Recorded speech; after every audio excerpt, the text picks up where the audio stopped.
Good morning Pilipinas and good morning world sa ating mga kabayang OFW at mga kabayan natin na nandyan sa Pilipinas. Mapagpalang araw sa ating lahat. Sana kailan tayo dyan, magandang ating gising at saka kondisyon po ang ating umaga. Mga kabayan ko, lagi pa itong i-remind sa inyo araw-araw na sana every morning mag-pray sa ating Panginoon. Magpasalamat tayo na ngayong araw ay gumising ka pa, huminga ka pa at saka napanood mo ang vlog ni Sir Ivan. Maganda sa mga kabayan para magiging blessed tayo the whole day.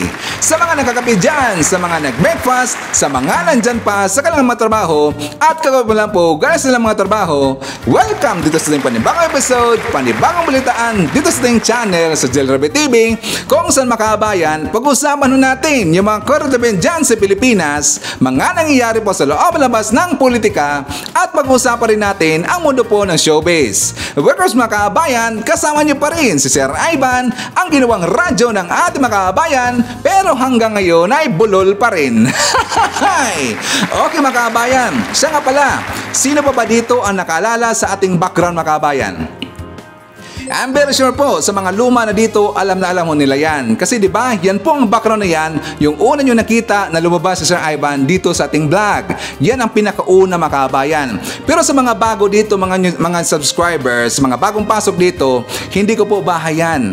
Nakita ko po lang yan doon sa Facebook, maganda kasi mga kabayan. Kaya nisave ko at ginawa ko pong background. Kasi siyempre si Sir Ivan, meron na po tayong ambisyon na sana, hopefully soon, in God's will, ganyang klase na bahay magkakaroon si Sir Ivan, okay? Siyempre, mabasin rin po tayo. Hopefully soon po, hopefully soon. Okay, so ganito po, meron tayong gagawing konting pagbabago dito sa ating format, sa ating pag-vlog. Gagamitin ko po ang background na yan kapag walang nagbigay sa atin or nag-comment dyan sa baba na ipa-feature ang kanilang tourist spots mga kabayan. Kapag wala po, walang nagbibigay, yan po ang gagamitin ko na background. At saka tungkol rin po dito sa mga religious groups na sinashout out ng mga kabayan, actually, meron pa rin po akong nabasa sa ating previous vlogs kung saan nagre-reklamo sila mga kabayan. Hindi daw natin sila na shout out. Okay, ganito na lang po. Please comment down below ang inyong mga religious groups at saka i-shoutout natin yan sa next vlog. Okay ba? Katulad rin po doon sa mga nagpapa-shoutout, di ba? Binabanggit na dyan sa baba, nilagyan po nilang shoutout. Please comment down below. Don't worry, i-shoutout natin yan sa ating next vlog. Okay mga kabayan, una po sa ating pag-usapan ngayong araw, yung tungkol po na sumabog yung sa Bureau of Immigration, bagong travel requirements nila, abay nakaka-stress mga kabayan at marami talaga dito nagrereklamo at nag-iingay. Kasi nga instead na tayo po mag-travel abroad, magbakasyon, for leisure, for enjoyment, patanggal po sa stress mga kabayan, sa requirements pa lang, ma-stress ka na mga kabayan. Honestly, pati nga si Sir Ivan, nung nakita ko na nilatag na nila ang mga bagong travel requirements, abay mukhang na-stress si Sir Ivan. Sana po mabago ho ito. At saka doon po sa mga may plano po na magbakasyon abroad, dapat nyo po itong makita ang balita nito para malaman nyo mga kabayan kung ano po ang bagong requirements dyan po sa Bureau of Immigration para iwas offload ho tayo. Pag-uusapan din po natin, di ba nabalita natin kahapon yung tungkol po sa resupply mission dun sa Ayungin Shoal, di ba successful mga kabayan, talagang matugumpay po, pero hindi natin nakita kahapon na meron palang tensyon na nangyari mga kabayan. Yes, meron po. Talagang nagmamatigas ito mga Chinese vessel mga kabayan, kahit doon pa sa Philippine Exclusive Economic Zone pa, hinarang na yung mga barko ng Pilipinas mga kabayan. Abay gusto talaga nila na sakupin na lahat. Napakabuli itong mga Chinese mga kabayan. Buti na lang po merong dumaan at saka nagmonitor na isang airplane, US Navy airplane mga kabayan. I think parang totoo talaga yung mga kumalat ngayon ng mga pictures na meron dang aircraft carrier para ang pangalan mga kabayan. Yung sinabi ko kahapon at saka tinanong ko, ano bang pangalan nun? Nung malaking warship ng US na merong mga airplanes or mga jet planes sa taas mga kabayan. May nag-comment doon sa last vlog natin. Thank you so much po. 7th Fleet pala ang tawag niyan. At saka aircraft carrier. So parang totoo yung mga kabayan. Kasi nga nagpakita doon mismo po at saka Kumbaga, minonitor po yung barko ng Pilipinas, baka magka-problema ng mga kababayan. Kaya yun po ang rason. Isa sa rason, kaya natakot po itong China mga kababayan. Ipapakita natin mamaya yung video, napaka-tension talaga sa pangyayari mga kababayan. Pag-usapan rin po natin yung tungkol doon sa balita o sa hearing na doon po sa isang kasambahay mga kababayan na minaltrato at saka nabulag nga siya. Alam nyo ba na meron din namang pulis nga pasaway na pulis, abay dinuro pala itong kasambahay mga kababayan. At saka talagang nagalit po doon ang mga mambabatas natin. Of course, marami pang iba. Alam niyo na po si Sir Ivan. Palagi nito marandalang baon po ng mga pasabog every time na maglalabas tayo ng mga bagong balita dito sa ating channel. Bago po tayo magsama mga kababayan, siyempre, kumusta mo natin po ating mga pinalangga na mga legends, ang ating mga senior citizen. Hello po, kumusta? Kumusta? I'm hoping po na nasa maayos kayo na kalagayan. Kumusta rin ito mga kababayan, ang mga pinalangga natin na mga Marcos loyalist. At syempre, nandyan din po ang mga kababayan nating mga DDS all over the world. How are you mga kababayan? Lalong-lalo na, maraming salamat po sa Uniteam supporters!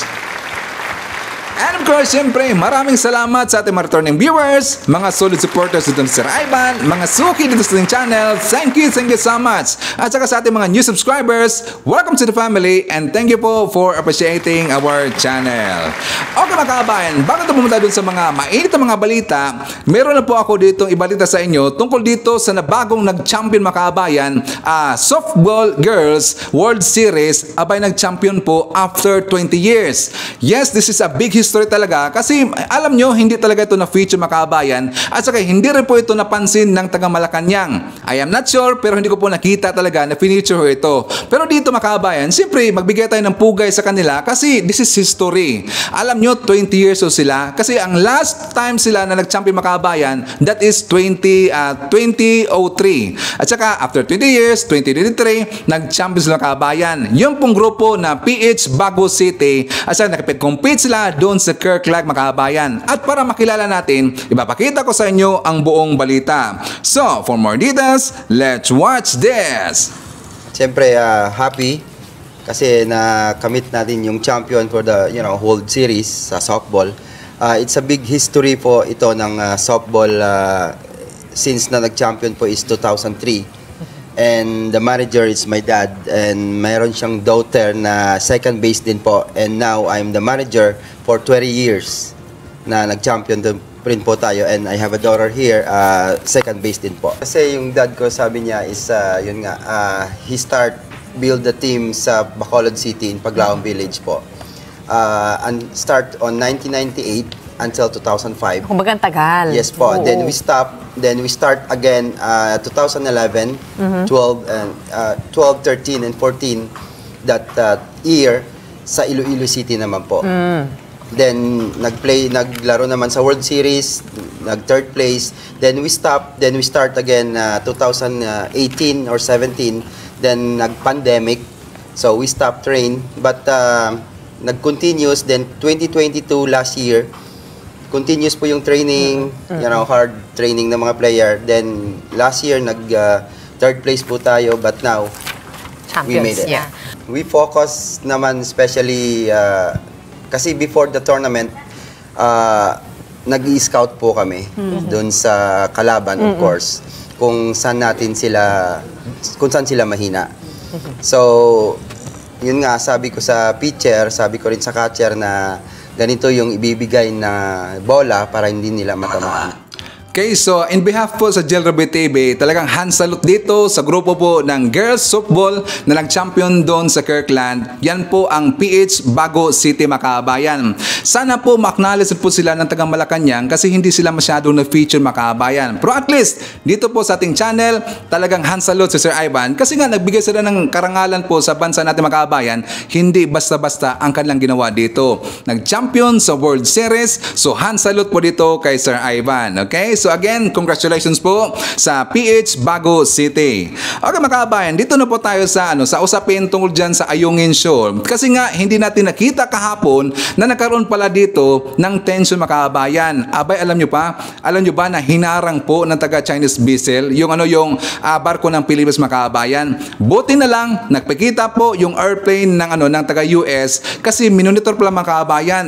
Yan po ang maganda na ginawa ng US, minonitor po ang nangyari, ang sitwasyon doon, kaya natakot yung taga China mga kabayan. Let's watch this! Bago makarating sa Ayungin Shoal para maghatid ng supply sa mga tropa sa nakasadsad na BRP Sierra Madre, 3 beses daw nag-radio challenge ang China sa mga barko ng Philippine Coast Guard. Maririnig yan sa videong ito mula sa BRP Cabra, nakuha ng Agence France Presse. China has indisputable sovereignty over the Nanshan Islands, including Ren'ai Reef and its adjacent waters since ancient times. Ganito rin ang nakuhang babala ng BRP Sandingan. Sinagot yan ng Philippine Coast Guard sa videong ito nakuha ng PTV. China Coast Guard Vessel 3302. This is Philippine Coast Guard Vessel BRP Sindangan MRRV 4407. Conducting lawful routine maritime patrol within the Philippine Exclusive Economic Zone. In accordance with international and Philippine national laws, we are proceeding according to our planned route. Nangyari yan sa bandang Sabina Shoal na nasa 248 kilometers mula sa Palawan at bago makarating sa Ayungin Shoal na nasa 315 kilometers mula sa Palawan, mga lugar na nasa loob ng Exclusive Economic Zone ng Pilipinas. In the spirit of humanism, we only permit your ship carrying food and other necessary living materials and rotating personnel without construction materials to the illegally grounded vessel. Over. Matatandang umaalma ang China sa pagdadala ng construction materials para sa pagkukumpuni ng BRP Sierra Madre, ang nakasadsad na barko sa Ayungin Shoal na nagsisilbing outpost doon ng Pilipinas. Pero giit ng ating Coast Guard, you are within Philippine Exclusive Economic Zone. Your action will affect Philippine-China relations and will be reported to concerned authorities. Over. Pero maliban sa mismong mga bangkang may dala ng supply, walang ibang gustong padaanin ng China sa baybanta. Government vessels are not allowed to enter. To avoid miscalculations, leave and keep far off. Otherwise, you bear full responsibility for all the consequences. Sabi ng PCG, para wag magkabanggaan, You are requested to stay clear from our passage in accordance with the collision regulations. Over. kaya mistulang nakipagpatintero na naman ang mga barko ng PCG at mga ini-escortan nilang supply ships sa mga barko ng China Coast Guard. Sa kuhang ito ng Agence France Presse, makikita ang pagbuntot ng malaking barko ng China Coast Guard sa maliit na supply ship. Sa ilang pagkakataon, makikita ring tumatawid ang mga barko ng China sa daanan ng barko ng Philippine Coast Guard. At sa isang punto, huminto pa mismo sa harapan ng PCG ship. Sabi ni Coast Guard Commodore J. Tariela, kapuna-po ng mas maliliit ng barko ang humarang sa resupply mission ngayon. The David and Goliath optics. Every time we capture that photo, they are being widely condemned in different parts of the globe. So they now modified their style. They deployed smaller vessels. Kalauna nakalusot na ang 2 resupply ships ng Pilipinas, kaya tagumpay na nahatiran ng supply at nakapagpalit ng mga nakadestinong sundalo sa BRP Sierra Madre. Kinontra ng PCG ang paglalarawan ng China na pinayagan lang nila ang resupply mission sa ngalan ng humanitarianism dahil hindi naman daw ito building materials. The videos and the photos are telling that there's no humanitarian consideration or humanist consideration that they have extended. They are willing to block the resupply boats of the Philippine government. Ipinauubaya naman ng PCG sa AFP ang investigasyon kung paano nalalaman ng China kung ano ang laman ng mga resupply ships na nasa operational control ng AFP Western Command. Sir, nag-activate na ng water cannon si Mike 305, sir. Nag-activate na ng water cannon. Sa video naman na ito na mula kay AFP Chief of Staff General Romeo Bronner Jr., makikita na pinagana ng isang China Coast Guard ship ang mga water cannon nito. Hindi man ito ibinuga sa mga barko ng Pilipinas. Sabi ni Bronner, matuturing na paninindak ito. We can say that they were flexing their muscles, no? Parang pinapakita nila na nandito kami at ready kaming gamitin itong mga water cannons. Pinabulaan na naman ni Bronner na nagtagumpay ang misyon dahil may naging usapan sa China. We don't need to make arrangements or even ask permission from them because unang-una, yung barko na yan is a commissioned ship of the Philippine Navy. Ang mga civilian ship na Onaiza May 1 and 2 ang may karga ng supplies na dinala sa BRP Sierra Madre. Sila rin ang nakaranas ng pang-water cannon noong August 5. Sabi ni Bronner, pwede naman daw nilang gamitin ang mga barko ng Philippine Navy sa ganitong misyon. Pero sa ngayon, hindi muna natin ginagawa para lang hindi tumaas yung tension dun sa South China Sea.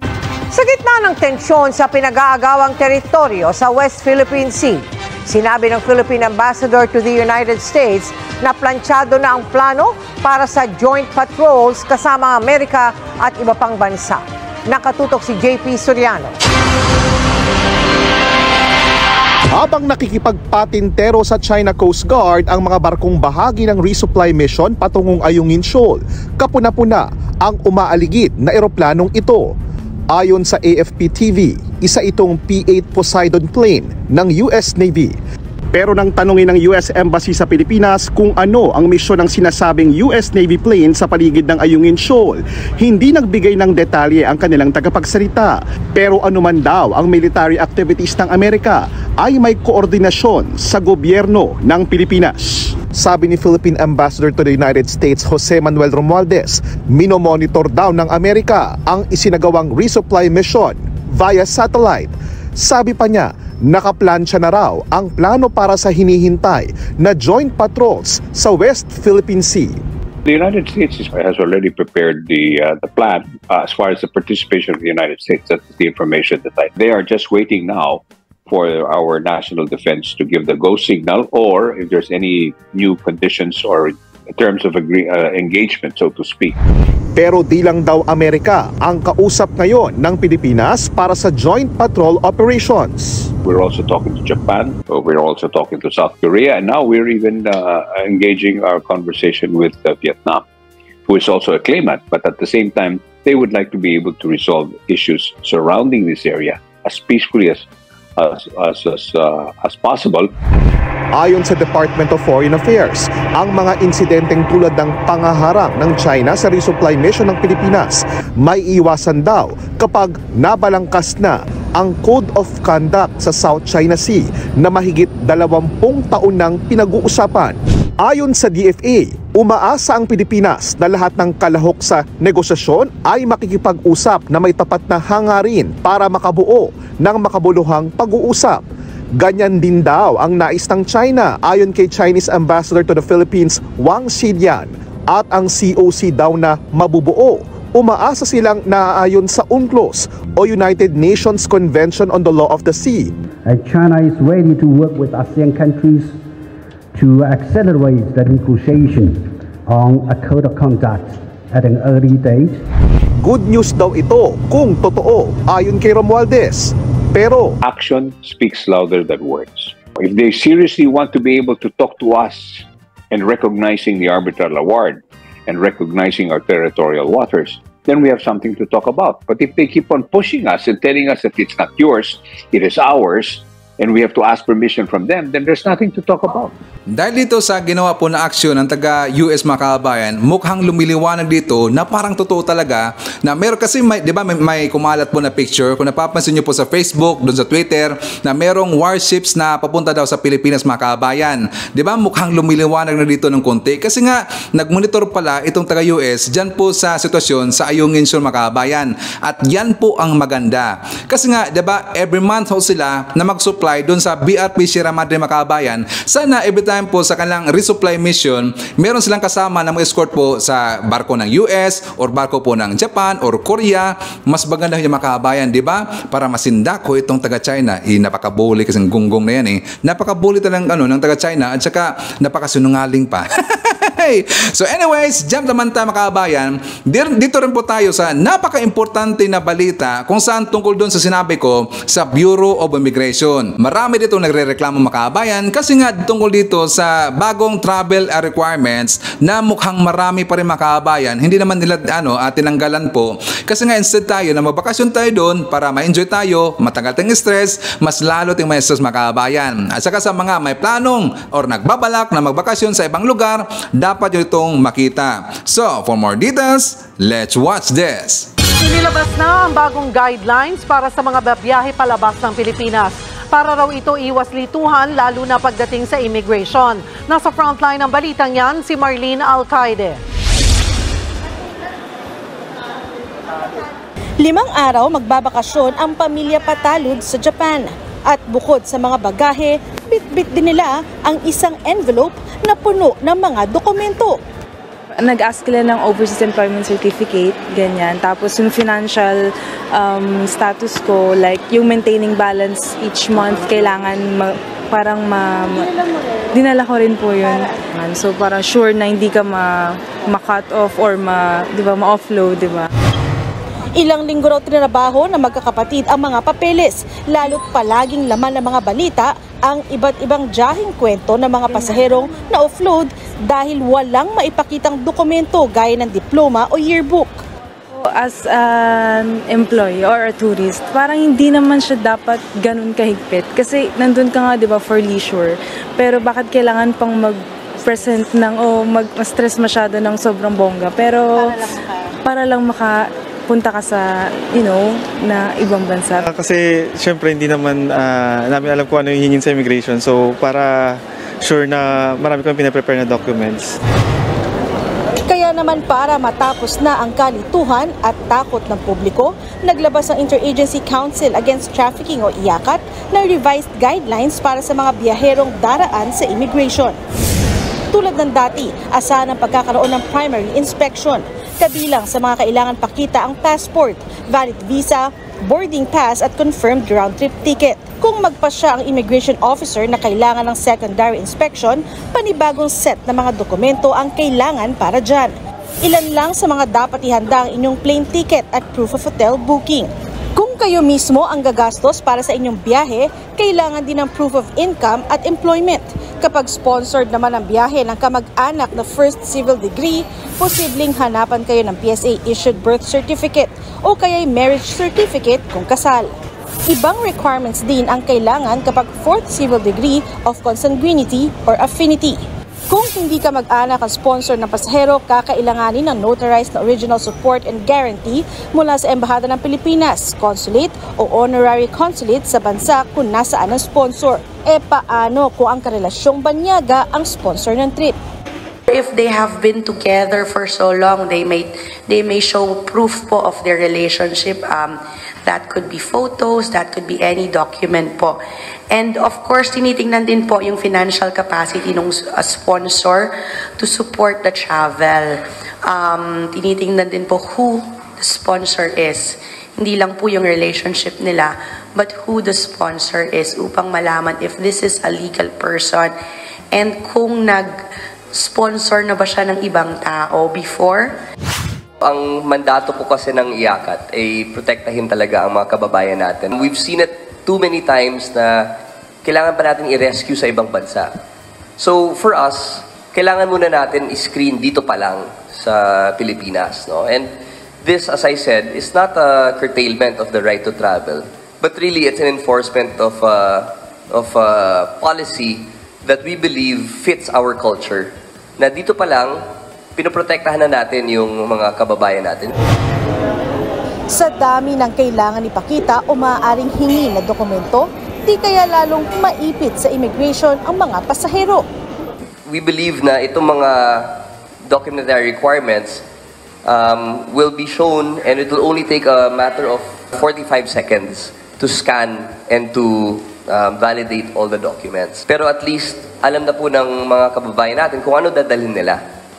So, that way, if we raise awareness and we inform everybody kung ano talaga ang kailangan dalhin, mapapabilis po yung proseso.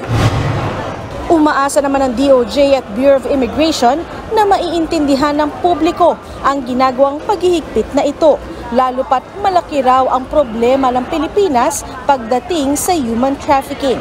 Epektibo ang bagong guidelines sa September 3. At dahil sa sunod-sunod po na problema dyan sa NAIA mga kaabayan, in general na po, di ba, sunod-sunod po yung burnout dyan sa NAIA at saka pati na rin po yung problema dyan sa Bureau of Immigration. May lumabas na balita last August 11 na kung saan ang NAIA named 8th worst airport in Asia for passenger queuing times.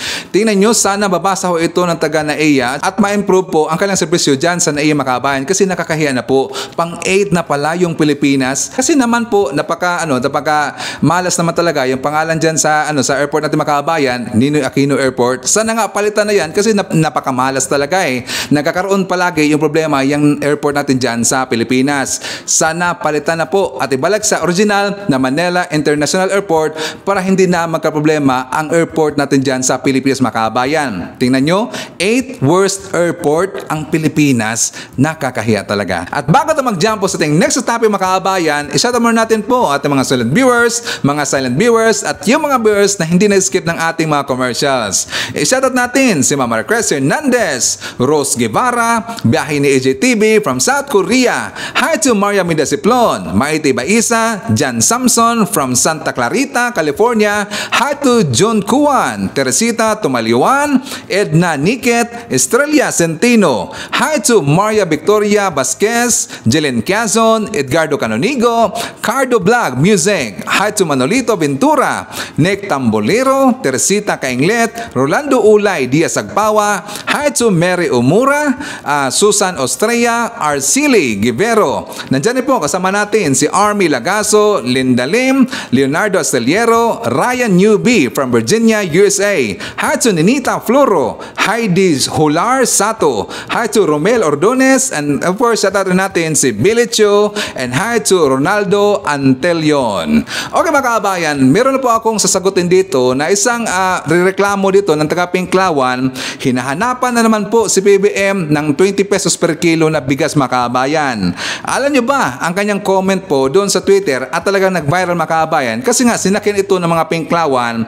Itong post ni Hasmin Cortez, isang kakamping, sabi niya, alam mo ba Bongbong kung ilan ang anak na pinapalamon ko? 6 ang anak ko. Nasaan na yung 20 na bigas na sinasabi mo? Abay nagreklamo mga kaabayan, tiga lang, first and foremost, si PBM ba ang nagsabi sa kanya na i-6 ang kanyang anak mga kaabayan?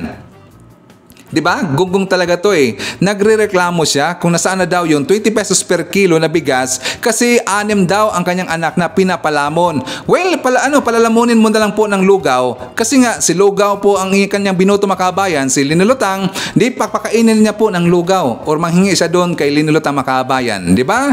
Nagrereklamo siya. Bakit hindi lang po siya bakit siya nag-anak-anak to ng marami hindi naman pala kaya niyang palamunin makabayan at saka dito niya ibunton sa gobyerno natin. Hindi ba niya alam na yung price inflation ay world issue niya makabayan? World economic issue yan. Hindi lang po sa Pilipinas.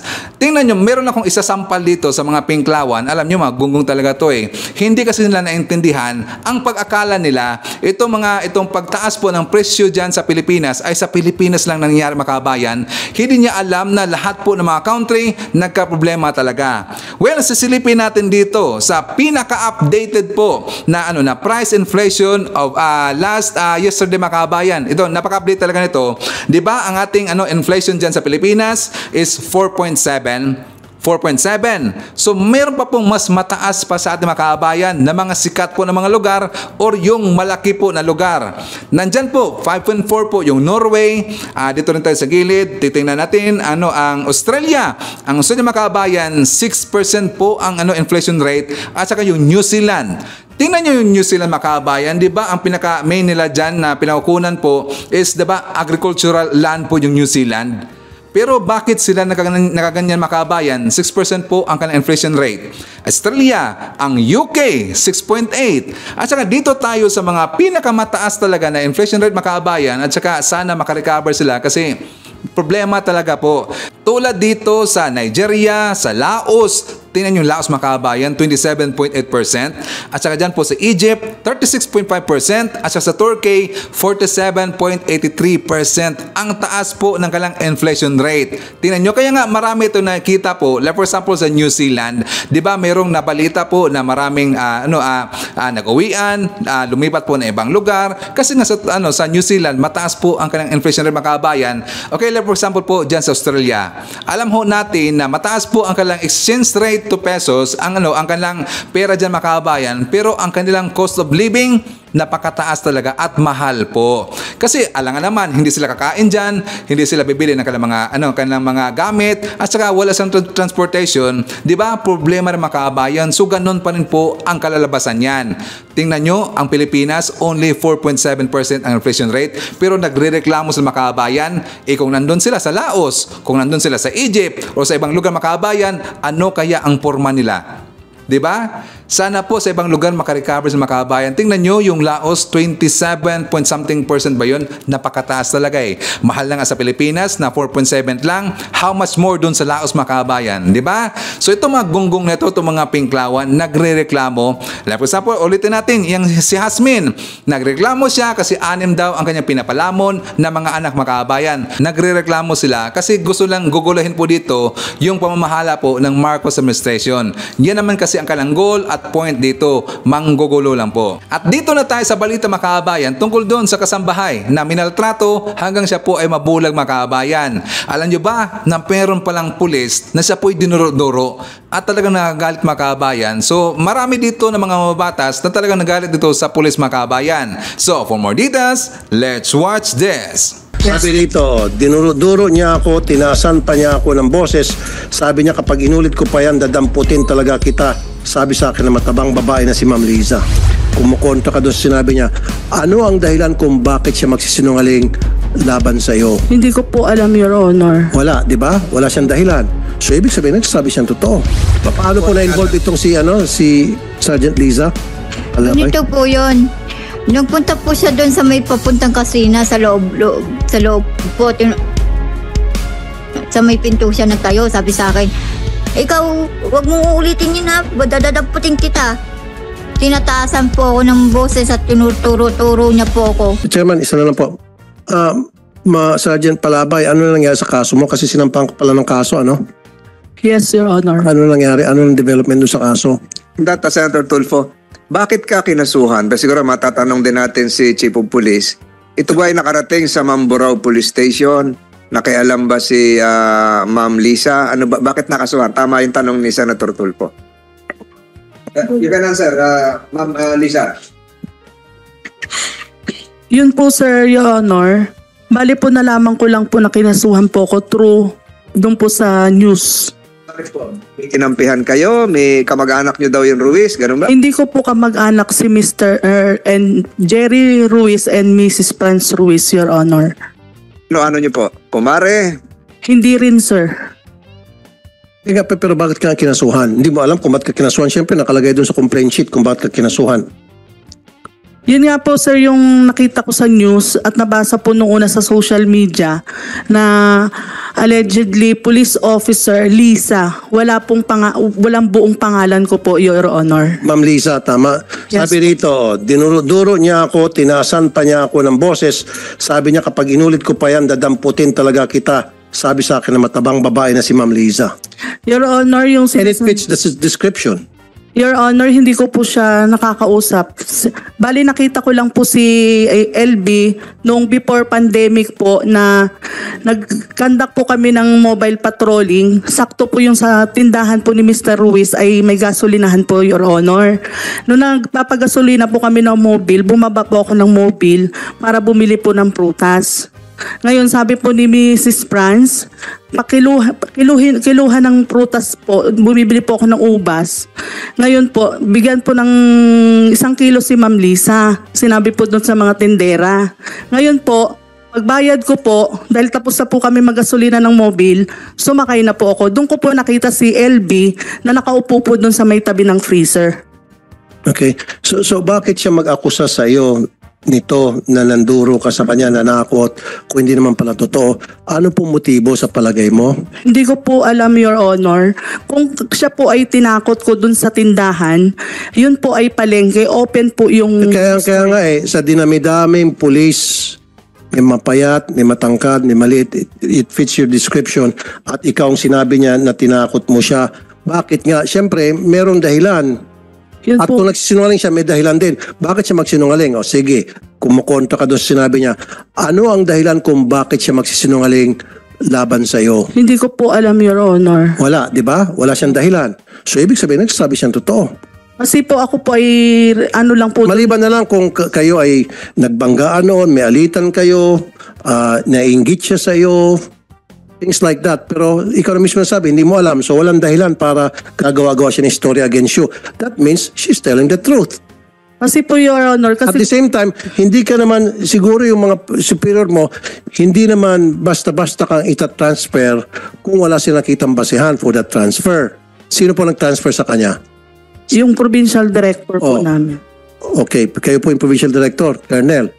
So what was the basis for your decision to transfer Sergeant Palabay from point A to point B? So she was transferred, sir, para magkakanda kami ng investigation para hindi niya mahamper yung investigation doon sa Mamburao, sir. Pero meron kayong paniwala. Kaya nga, meron probable cause sa tingin ninyo na talagang nagsasabing totoo si Ma'am LB kaya tinasper nyo. Kasi kung wala kayo nakita probable cause na talagang nagsasabing totoo si Ma'am LB, pwedeng steady muna siya, status quo doon sa kanyang situation, right? Pwede yan, sir. Pero sa akin kasi, sir, para maging partial yung investigation doon, ililipat ko muna, sir, dito sa Occidental Mindoro PPO. Exactly. Because you believe in her accusation. Because if you don't believe in her accusation, regardless, steady muna siya kasi baka gumagawa-gawa ng istorya. Tama? Pwede rin yun, sir. Kailangan ang kuhan ko nga, sir, isililipat ko lang muna sa PPO para magkanda. Okay, yes, nilipat. Ngayon may nasempa ng kaso, nasa korte na ata. Tama?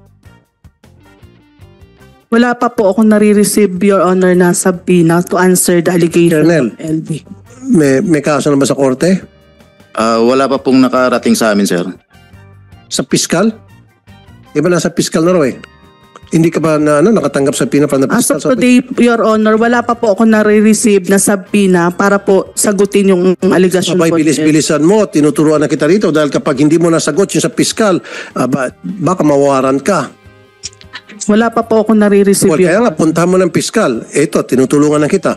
Dahil kung nakapagpadala sa inang subpoena, baka mamaya sa maling address na ipadala, hindi ka na nagkaroon ng pagkakataon para sumagot, baka bigla ka mawarat, mahuli ka na lang. Nagets mo? Yes, Your Honor. Then you have to contact the fiscal's office. Yes, Your Honor. Okay. So, last na question na lamang. Senator Tulfo, I think for the record, Mr. Chairman, Senator Tulfo, the one who charged by LB is only named Lisa. He did not know the identity, the whole name and everything. She did not know. But when news came out, the police officer Lisa identified herself as the person referred to by LB in her sinumpang salaysay. And in fact, she was asked by a reporter what is the physical condition of Lisa, the police officer that you mentioned, and she physically fit with the description mentioned by LB. Okay, pwedeng pakiulit-ulit for the record. For the record. Galing kay ma'am, gusto kong manggagaling kay ma'am. Manang LB. LB, paano po na-involve itong si Sergeant Liza? Ganito po yun. Nung punta po siya doon sa may papuntang kasina sa loob po, sa may pinto siya nagtayo, sabi sa akin, ikaw, wag mong uulitin yun ha, dadadaputin kita. Tinataasan po ako ng boses at tinuturo-turo niya po ako. Wag po ulitin ang... Ginagawa ko po yung paglalagay po daw po ng bulbul sa pagkain. Pag ginawa ko daw po yun. Tinaasan niya po ako ng boses nung nagpunta po siya doon sa may kusina namin. Police Officer Lisa, totoo ba yan? Yung nas ka ng kinonfront mo? Hindi po, sir. Hindi po ako nakakarating, sir, doon sa mismong pintuan ng bahay ni Franz. Doon lang po ako nakakarating, sir, doon sa pinakalamesa kung saan doon po ako nagbabayad. Ako po, pag bumibili po na ng produkto ng tindahan ng Ruiz, pinakamatagal ko na po Your Honor, is 3 minutes. Minsan nga po, yung motor ko po ay hindi ko na pinapatay kasi pagbili ko po, Your Honor, nagmamadali po akong umalis dahil duty pa po ako at papasok po yung mga anak ko. Yun po ay mapapatunayan ng mga tindera-tindero doon po. Kasi ang namimit ko lang po doon sa palengke, doon sa tindahan ng Ruiz, yung mga tindero lang po ni Mr. Ruiz. Pero si LB po, hindi ko po siya nakikita kasi nga siya po ay kasambahay, nasa likod lang po siya. So ano tingin mo rason bakit siya gagawa ng istorya? Yun nga po, Your Honor, hindi ko po alam. Posible naman magsinungaling ito at gumawa ng istorya laban sa'yo. Ano pakukuha niya? Kasi po sa Mamburo Occidental, Mindoro, Your Honor, kilala po ako doon na police po. 21 years na po akong assigned. Ngayon po... Regardless, that's irrelevant. Hindi ko po malaman ang dahilan, Your Honor. Aling LV, maiba naman. Paano kayo nakapunta sa Batangas? Yun nga po, nung sabi po nung amo kong babae, LB, ayusin mo ang gamit mo at ihatid muna kita sa Batangas. Paano kayo, ano sinakan nyo? Balita ko sumakay raw kayo sa truck ng sibuyas, totoo ba yun? Opo, totoo po yun. Sino nagsakay sa inyo sa truck ng sibuyas? Yung pong amo kong babae, pinasakay po ako doon. Ikaw lang mag-isa? May kasama po ako, dalawang lalaki. Bakit sa truck kayo ng sibuyas sinakay? Wala daw po akong ticket kasi parang libre, para daw po libre po ako. Nag-roro. Tapos sinakay sa Roro yung truck ng sibuyas. Opo. Para wala ng pamasahe. Pamasahe na lang ng truck. Ang Opo. Ganun ba? Sakay siya sa truck ng sibuyas na walang bayad yung pasahero? Doon lang sa loob ng truck? The truck, Mr. Senator, the truck will be loaded at the Roro. Yes. Itself. Then in going to Batangas. Yes. So if you kung may lilinisin na lang yan mamaya. Sige, huwag nyo na yan. Okay. Kasi there are certain passengers which are not free if they are with ibig sabihin, pag sinakay yung truck doon sa Roro at may kasamang tao, yung tao libre na sa pamasahe? It is possible. I believe 3 persons are free if you are on a truck loading the So, vessel. ilan kayo sumakay, Aling LV, sa truck ng sibuyas? Kasama, para pong 5 po kami. Kasi 5? po yung driver. Di ba sikip kayo rin dahil panay sibuyas yung katabi ninyo yan? Opo, puro sibuyas po. Gaano katagal yung biyahe? Mga para pong 3 oras? Opo. Dusa. So nagdusa kayo ron? Opo. Wag daw po bumaba. Lumipat sa kabilang room. Ako rin. Ito lang suggestion ko, maganda yung kasambahay bill natin, pero I think we have to revisit that. Meron ako isa-suggest, ipapile bilang amendment. Siguro higpitan natin yung parusa, taasan natin yung parusa laban doon sa mga amo mapang api. And siguro lagyan natin doon na tama kayo, may monitoring. Dapat merong hotline yung each barangay na pwedeng tawagan ng isang kambay in distress. And kapag mawag isang kasambahay, dapat yung numero na madaling memorize, siguro 3 or 4 numbers. Okay. Pupunta agad yung social worker, kasama yung tanod and kasama yung PNP para i-check kung totoo nga yung sumbong. At kapag na-verify yan, agad-agad damputin si amo at kasuhan. Only then, protection na natin yung ating mga pobreng kasambahay na palagi nasasaktan. Kasi time and time again, nakakatanggap ako ng ganitong klaseng reklamo, napapabayaan, nagmumukha silang kawawa. Ang pinakamasaklap pa nito, in my experience, palagi silang binibintangan na nagnakaw. Kapag naipit na yung amo, nabugbog na si kasambahay, ang gagawin ni amo, paplantahan ng mga pera, relo, kung ano-ano pang mga alahas, si kasambahay sabi nagnakaw. Nababaliktad patuloy si kasambahay. Si kasambahay, in some cases, atras na lang kaysa naman makulong dahil nga nagnakaw, qualified theft. So those things has to be changed. And I will file a bill na this time, kasama dun sa kasambahay law ninyo, Senator Estrada, na magkaroon ng mas matibay pang proteksyon natin mga kasambahay, and then mataas na parusa. Dapat one strike policy laban doon sa mapang-api mga amo. Salamat, Mr. Chair. As thank you, Senator Tulfo. As the principal author of the Batas Kasambay, I'm open to revisit the Batas Kasumbayan and to provide some amendments if you wish. And I will also include that in the agenda on August 29 during the Committee on Labor hearing. Okay, so i-shoutout natin mga kabayan. Nandyan po si Sir Aurelio Pilipina. Hi to Rodolfo Ranada Rabor, JC Amor, at saka share natin ang MCGI. Hi to Emilia Hino Hales. Nandyan po si Oscar Vinaobra, Myla Saldo from Antipolo. I-shoutout po natin ang pamangkin ni Maricel Nabura na si Christina Crisel Domangas Napalan na mag-birthday this coming September. Hi to Erwin Sinorin, Arcelia Syuko and Ponteras family na nandyan sa Toronto, Canada. Shout out kay Ma'am Evangeline Melbar from Clarin, Misamis Occidental, and of course shout out po kay Ma'am Shane Sibal. So yan po at yung mga nakalap na mga balita ngayong araw mga kabayan. Kung nakaabot ka po sa portion na to, sana nakapag-like na ho tayo. Libre po ang mag-share, libre din ang mag-subscribe. Again, maraming salamat po sa mga viewers na hindi na-skip ng ating mga commercials. Thank you so much. At before natin tapusin ang ating programa ngayong araw, sana sabayan niyo po si Sir Ivan para sa ating live messaging prayer. Gracious and loving Creator, as the morning sun graces the horizon, I humbly come before you with gratitude. Bless this day with your divine guidance. Illuminate my path with wisdom and clarity. Grant me strength to face challenges ahead. Fill my heart with compassion and kindness. May my actions be a reflection of your love. As I strive to make a positive difference, thank you for the gift of a new day. I surrender to your will and embrace your grace. Amen. So maraming salamat mga kabayan, and I hope to see you again on my next video. BBM Sara, BBM Sara, pagkakaisa patungo sa ginhawa. BBM Sara, BBM Sara, para sa kinabukasan naming mga bata. BBM Sara, BBM Sara, walang imposible na kapag nagsama-sama. BBM Sara, BBM Sara, ang presidente at ang bisi na mahal ang mas.